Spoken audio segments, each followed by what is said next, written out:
我的第一套自然认知书，独角仙，有一个单独的长长的角，我们家小宝宝非常喜欢的一种昆虫，风张开翅膀飞走了。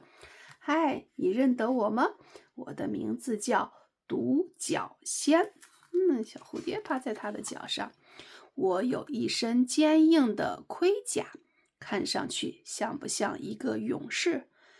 勇士或者武士穿着坚硬的盔甲，我的头上还顶着一个角，所以我才叫独角仙啊。是雄性的有这个长长的角，雌性的好像没有。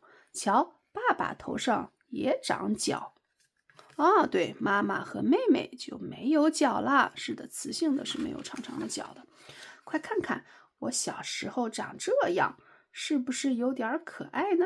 一粒卵孵出来幼虫，它们生活在腐叶土里面，吃叶子，最后变成蛹，蜕掉壳变成成虫，钻出来。这是一个雄性的独角仙。后来我长出了2对翅膀，能飞到想去的任何地方。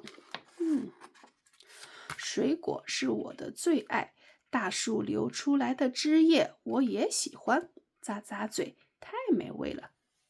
这应该是我们人类喂它的苹果吧？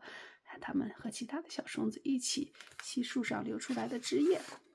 瞧我多强壮，我可以举起一块石头，我还能搬动一大块木头呢。在这儿吗？力气好大呀！